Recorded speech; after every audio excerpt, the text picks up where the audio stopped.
नमस्कार, मैं हूं कपिल मिश्रा और आप देख रहे हैं हमारा विशेष कार्यक्रम छत्तीसगढ़ की बात हमारे साथ। आज बात केंद्रीय बजट पर। छत्तीसगढ़ में हो रही बहस की। छत्तीसगढ़ के मुख्यमंत्री विष्णुदेव साय ने केंद्र सरकार के बजट की जमकर तारीफ की है। सीएम साय ने कहा है कि मोदी सरकार के तीसरे कार्यकाल के बजट में अमृतकाल विजन 2047 की स्पष्ट झलक देखने को मिल रही है। विकसित भारत के लिए यह बजट मील का पत्थर साबित होगा। मुख्यमंत्री ने आगे कहा है कि देश के गरीब, युवा, किसान, महिलाओं के चहुमुखी विकास पर केंद्रित यह बजट छत्तीसगढ़ के हर वर्ग के लोगों के लिए लाभकारी है और राज्य के समग्र विकास के लिए एक महत्वपूर्ण कदम है। बजट की घोषणाओं को राज्य में तेजी से लागू किया जाएगा ताकि छत्तीसगढ़ के लोगों को इसका अधिकतम लाभ मिल सके। उन्होंने ये भी कहा है कि छत्तीसगढ़ को इस बजट से विभिन्न क्षेत्रों में लाभ मिलेगा और राज्य की विकास यात्रा को नई ऊंचाइयों तक पहुंचाएगा। इस बजट से राज्य के लोगों को नई उम्मीदें और संभावनाएं मिली हैं जो छत्तीसगढ़ को आत्मनिर्भर और समृद्ध बनाने में सहायक होंगी। सीएम विष्णुदेव साय ने इसे महिला सशक्तिकरण वाला बजट बताया है। उन्होंने सोशल मीडिया प्लेटफॉर्म एक्स पर लिखा है कि महिलाओं और बालिकाओं को लाभ पहुंचाने वाली योजनाओं के लिए 3 लाख करोड़ रुपए का बजट किया गया है। इससे छत्तीसगढ़ की महिलाओं को आर्थिक स्वतंत्रता और सामाजिक सुरक्षा मिलेगी। यह बजट महिलाओं के सशक्तिकरण की दिशा में एक महत्वपूर्ण कदम है।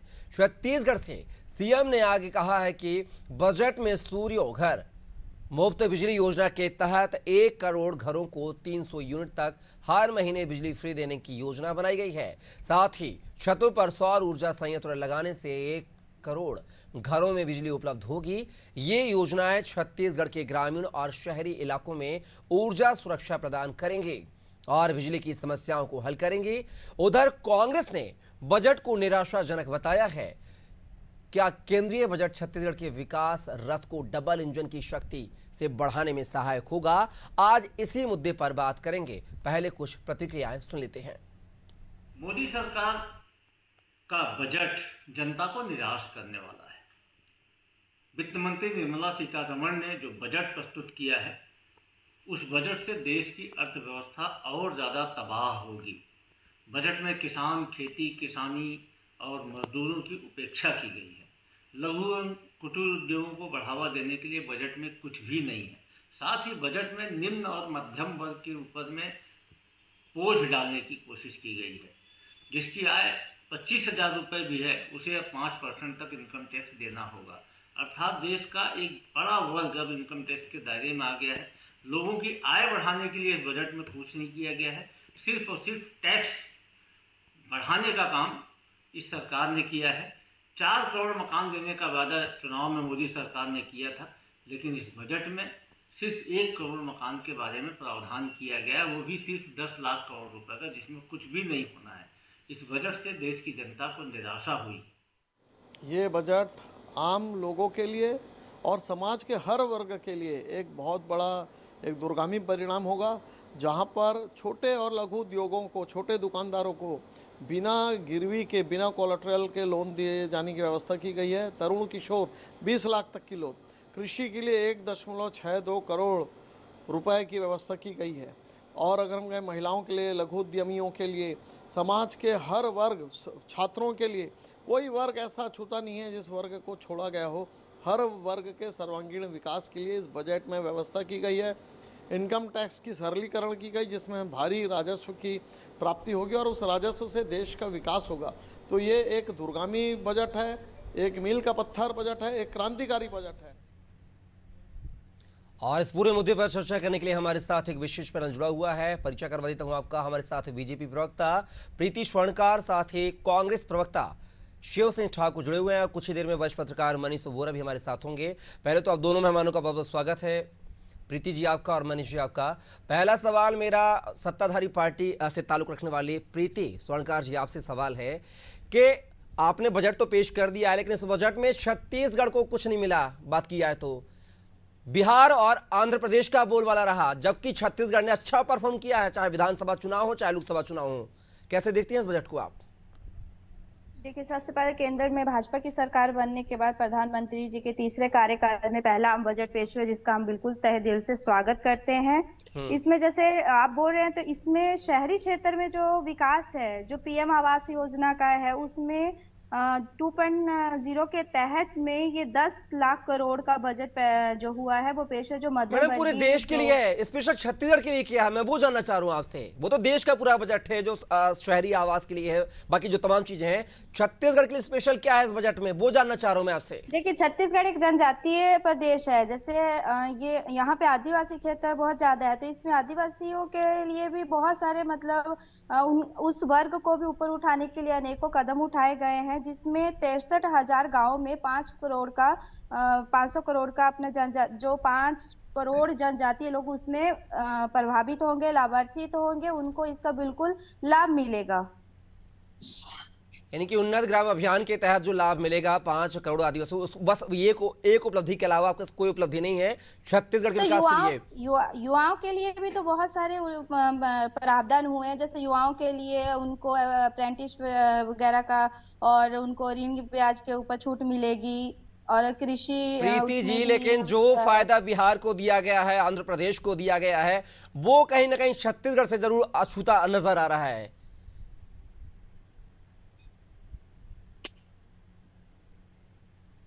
प्रीति जी, जवाब प्रतिक्रिया चाहूंगा आपकी। आवाज कट रहा है, दोबारा रिपीट करेंगे? हेलो। चलिए टीम देखेगी, और सीधा मैं शिव सिंह जी आपके पास आना चाहूंगा। कैसे देखते हैं पहले तो बजट को? आपके नेताओं की प्रतिक्रिया तो हमने देखी है, हाँ, खासकर छत्तीसगढ़ के कांग्रेसी नेता कैसे देखते हैं इस बजट को, पहले प्रतिक्रिया चाहूंगा आपकी। देखिए कपिल जी, ये बजट तीसरे कार्यकाल का प्रधानमंत्री मोदी जी का बहुत ही निराशाजनक है, बहुत ही दुखी करने वाला है। गरीब जनता को, मध्यम वर्गीय परिवारों को, उन वर्गों को केवल निराशाजनक और दुखी करने वाला है। छत्तीसगढ़ के लिए कुछ भी नहीं है, जबकि छत्तीसगढ़ लगातार 3 बार से जो है केंद्र की मोदी सरकार को बनने में जो छत्तीसगढ़ बहुत बड़ा भूमिका निभा रहा है, उसके बावजूद भी छत्तीसगढ़ के साथ चला गया है। और पुरानी पेंशन योजना को लेकर कर्मचारी लोग बराबर उस योजना की फायदा बताते रहते हैं, उसको भी लेकर कर्मचारी संघों ने कई बार मांग किया था कि पुरानी पेंशन योजना को हमारी लागू किया जाए, जिसको बंद कर दिया गया, उस पर भी कुछ नहीं बोला गया है। 4 करोड़ गरीब लोगों के आवास के लिए बात की गई थी, 1 करोड़ की बात कर रहे हैं, उसमें भी जो पुराने जो प्रधानमंत्री आवास योजना के तहत बने हुए हैं, जो गरीब हितग्राही जो लिए हुए हैं, उनको अभी तक जो है सब्सिडी नहीं मिली है। बहुत सारे लोगों को सब्सिडी के लिए भटक रहे हैं, उस पर भी उन्होंने जो है साहब, जब पैसा था तब तो आपने कुछ किया नहीं। जब भूपेश बघेल की सरकार थी तब आपने कहाँ किया पीएम आवास के लिए? कोई काम किया? नहीं किया। चुनाव के वक्त जरूर किया आपने 3 महीने पहले। जी की सरकार ने, इन्होंने फंड नहीं दिया, 40-60 का रेशियो था। भूपेश जी ने कहा कि जब पैसा 60% हम लगाते हैं, 40% आप लगाते हो और नाम अपना लेते हो, इसलिए जितनी भूपेश जी की सरकार में बनी है, और अभी भी आप विधानसभा में देख लीजिए, उठाया गया है कि जो भूपेश जी की सरकार में था उससे एक कदम भी इन लोग आगे नहीं बढ़े हैं। सिर्फ आ रहा हूँ प्रीति स्वर्णकर, आपके पास आ रहा हूँ। शिव सिंह जी, अगर बात की जाए, हाँ हाँ, बात को पूरा कीजिए शिव सिंह जी।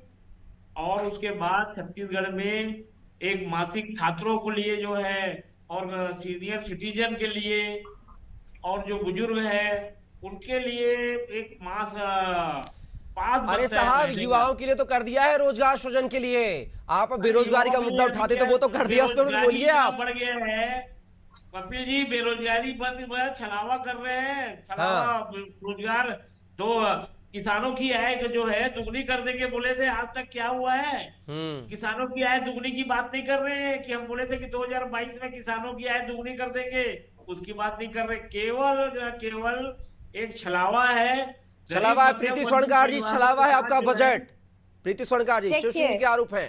बौखलाहट में इन्होंने बोल दिया 60-40 का जो रेशियो रहता है, जिसमें सेंट्रल गवर्नमेंट को ऑलरेडी पैसा आया था जब भूपेश बघेल जी की सत्ता थी, पर भूपेश बघेल जी ने अपने जो शेयर्स रहते हैं उनको देने से मना कर दिया, और उन्होंने सेंट्रल का पैसा वापस भेज दिया कि मैं असमर्थ हूं, और इतना कर्ज में हमारा छत्तीसगढ़ को डुबाया है, जिसको अभी 5 साल में भाजपा उसको धीरे धीरे कवर करेगी। और दूसरी बात, जो युवाओं के लिए बोल रहे हैं, बेरोजगारी भत्ता इन्होंने स्टार्ट किया। बेरोजगारी का 5 साल में इन्होंने बेरोजगारी छत्तीसगढ़ से क्यों खत्म नहीं करी? कौन से बेरोजगार भाई बहनों को 2500 रुपये प्रति माह मिला? घोषणा करने के समय बोला गया कि 2500 हर प्रत्येक युवा को जो बेरोजगार है उनको दिया जाएगा, पर उसके बाद उन्होंने इतना लंबा चौड़ा उसमें लिस्ट रख दिया, इतने लंबे प्रावधान रख दिए, उसमें इतनी नियम, इतनी शर्तें के कहीं ना कहीं मतलब युवा भाइयों लोग के साथ छल हुआ है। और हर जगह में हुआ, चाहे वो पीएससी घोटाले को लेके देख लो, या फिर चावल घोटाले को देख लो, या फिर गोबर अरे घोटाले मैडम, तक घोटाला नहीं हुआ है, छोड़ा छलावा हुआ है, तो अब तब की सरकार है डबल इंजन की, काहे कुछ नहीं मिला छत्तीसगढ़ के लिए? बताइए आप। जो सरकार कहेंगे दूसरी पार्टियां, उनको तो आपने माला माल कर दिया है। नीतीश को 59,000 करोड़ का लाभ दे दिया है, नायडू को 15,000 करोड़ का लाभ दिया है, छत्तीसगढ़ को क्या दिया वो तो बताइए। चलिए आप पर जवाब लूंगा, सीधा रुख करूंगा। वरिष्ठ पत्रकार हमारे साथ रमेश पांडे साहब जुड़ गए हैं। पांडे साहब, बहुत बहुत स्वागत है आपका। कैसे देखेंगे सर बजट को? छत्तीसगढ़ की क्या मानते, क्या अवहेलना की गई है, नजरअंदाज किया गया छत्तीसगढ़ को बजट में? नहीं, केंद्रीय बजट की बात आप कर रहे हैं ना? जी बिल्कुल, केंद्रीय बजट की बात कर रहा हूँ। केंद्रीय बजट में माइनिंग को बहुत बड़ा लाभ दिया गया है, आपने देखा होगा जी। तो उस माइनिंग का लाभ पूरे छत्तीसगढ़ को मिलेगा, सबसे ज्यादा लाभ मिलेगा। और जो 3 करोड़ नए आवास बनने हैं और शहरी क्षेत्रों में 1 करोड़ नए आवास बनने हैं, उसमें छत्तीसगढ़ भी है। छत्तीसगढ़ ऐसा नहीं कि उससे अलग है, तो लाभ तो छत्तीसगढ़ को मिलेगा ही। ये कहना कि छत्तीसगढ़ को कुछ नहीं मिला, ये मेरे समझ से अच्छी बात नहीं। पंडित साहब, लेकिन जिस तरीके से बिहार के लिए और आंध्र प्रदेश के लिए स्पेशल बजट पैकेज बनाया गया, जारी किया गया है, क्या छत्तीसगढ़ में अभी हाल ही में बात किया लोकसभा चुनाव में 11 में से 10 सीटों पर बीजेपी ने काबिज बढ़त बनाई है, 1 सीट कांग्रेस के पास है, विधानसभा चुनाव में अच्छा परफॉर्म किया है, तो उस लिहाज से मैं जानना चाह रहा था। इस बात को समझने की कोशिश करिए कि परफॉर्मेंस पे बजट नहीं मिलता। छत्तीसगढ़ मिनरल संपन्न राज्य है और बिहार जो है गरीबी से जूझ रहा राज्य है और स्पेशल पैकेज की वहां लंबे समय से मांग हो रही है।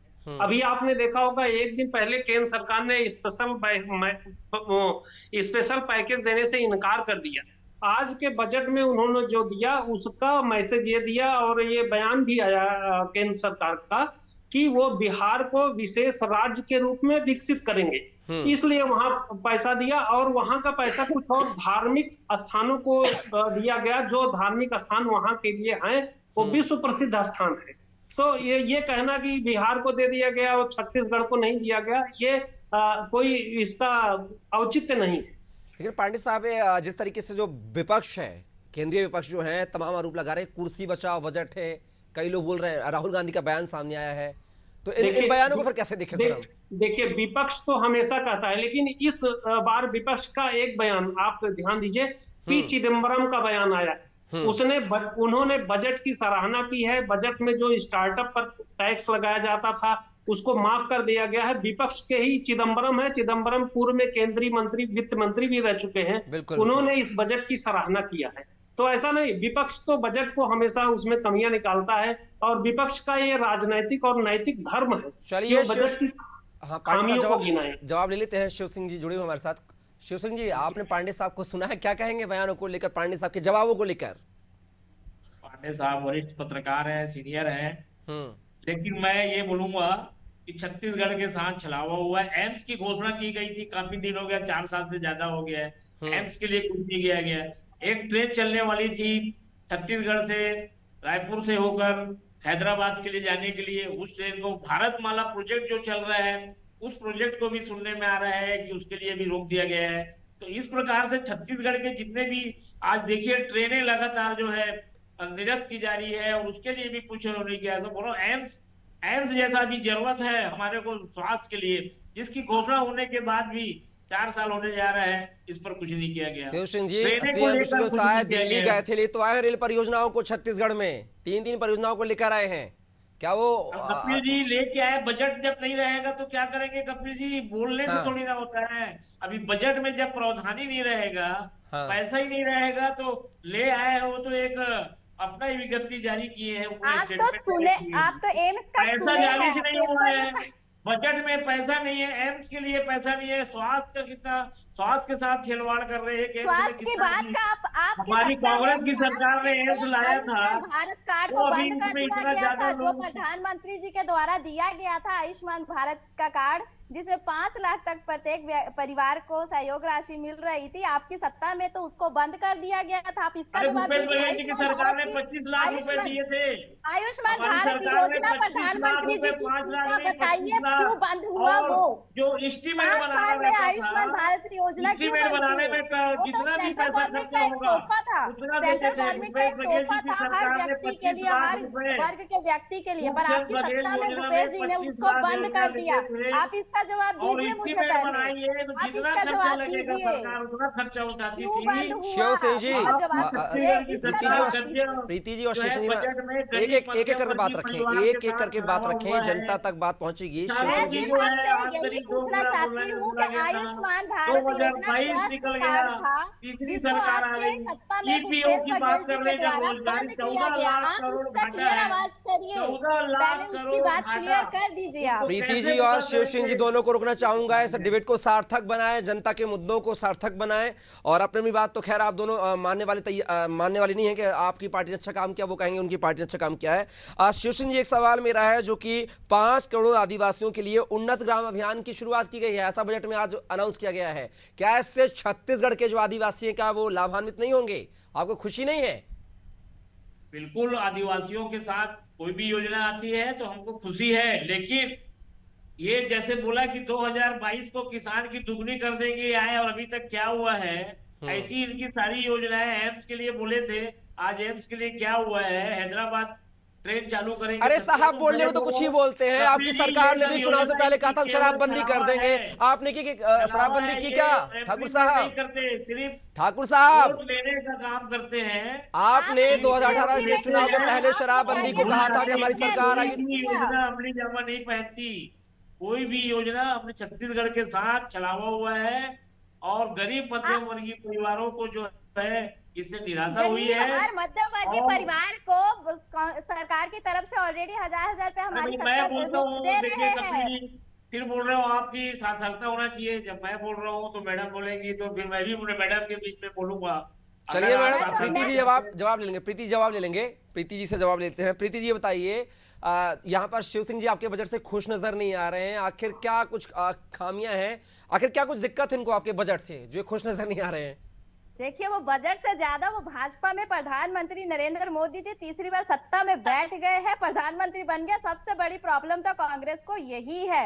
हाँ, और जैसा कि बजट की बात है, बजट में हमेशा ही मोदी जी सबका साथ सबका विकास लेके चले हैं। भाजपा का एक ही नारा है और बिल्कुल सबका इसमें विकास ही हो रहा है। जैसे इन्होंने बताया पारदर्शिता, सिर्फ भाजपा की सरकार है जो हर वर्ग के लोगों में पारदर्शिता रखती है। जैसे बहनों के खाते में उनके प्रति माह अकाउंट में पैसा सीधे जाता है, ना कि कोई बिचौलिया को दिया जाता है। और दूसरी बात, जो कृषि, जो अभी तक किसान हमारे भाई लोग एजेंटों के थ्रू दूसरे प्रदेश में अपनी फसल को बेचते थे, उसके लिए सरकार की तरफ से एक ऑनलाइन सुविधा दी गई है, जिसमें से वो बिना हेरी फेरी के अपना क्लियर मतलब फसल को आराम से बेच सकते हैं। और रही बात पारित, मैं सिर्फ अपने साथी भाई साहब से यही पूछना चाहूंगी कि सेंट्रल गवर्नमेंट के द्वारा, प्रधानमंत्री मोदी जी के द्वारा 5 लाख बीमा का जो आयुष्मान कार्ड बना हुआ था, प्रत्येक वर्ग के जो हमारे परिवार थे उनको उसकी लाभ मिल रहा था, पर भूपेश बघेल की सत्ता में आते ही सबसे पहले आयुष्मान। चलिए प्रीति जी, पुरानी बात है, प्रीति जी पुरानी बात है, नई बात पर चर्चा कर लेते हैं। बताइए,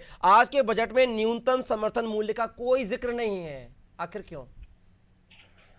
देखिए, जैसे बजट में देखिए बहुत सारा सामान सस्ता भी हुआ है उसमें, जैसे मोबाइल्स क्या होंगे सस्ते, सोलर पैनल हो गया, चमड़े की वस्तुएं हो गई, सोना कहीं ना कहीं सोना चांदी उसमें भी सस्ता किया जा रहा है, और फुटवेयर सस्ते होंगे। जो कैंसर की दवाइयां था, सबसे मेन तो कैंसर की दवाई है, उनको मूल्य से फ्री कर दिया गया। समर्थन मूल्य कहाँ है मैडम? समर्थन मूल्य की बात कर रहा हूँ। सस्ता वो तो मुझे पता, क्या क्या सस्ता हुआ क्या महंगा हुआ है। कैंसर की दवाइयों में समर्थन मूल्य को कम कर दिया गया है ना। और किसानों के लिए समर्थन मूल्य की बात क्यों नहीं की गई है?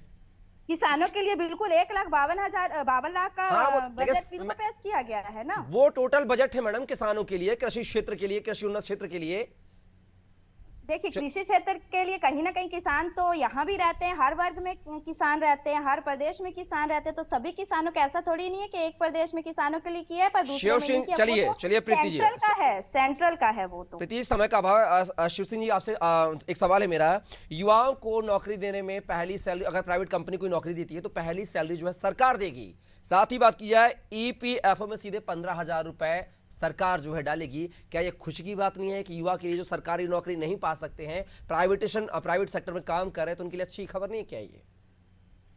कपिल जी, रोजगार ही नहीं है, रोजगार ही नहीं दोगे, रोजगार है ही नहीं, एपीओ कहाँ से देंगे? अभी तो जो है पहले रोजगार तो दीजिए, रोजगार दिए नहीं है, पहले से एपीओ काटने की बात कर रहे हैं, रोजगार तो है नहीं। करोड़ों लोग, 2 करोड़ लोग पर साल नौकरी देने की बात किए थे, वो हो नहीं पाया। आज 10 साल होने जा रहा है। अरे देखिए शिव सिंह, ऐसी बात मत करिए। आपने छत्तीसगढ़ में आपने युवाओं को बेरोजगारी भत्ता देने की बात कही थी, चुनाव के 3 महीने पहले बेरोजगारी भत्ता देगा तमाम प्रकार की टर्म कंडीशन लगाई थी आपने। साहब क्या बात करते हैं? अंत में प्रतिक्रिया कम शब्दों में पांडे साहब से जानना चाहूंगा, इस बजट को लेकर जिस तरीके से छत्तीसगढ़ में आदिवासियों बाहुल क्षेत्र है, लेकिन आदिवासियों के लिए अच्छा बजट दिया गया है 5 करोड़ आदिवासी परिवारों के लिए।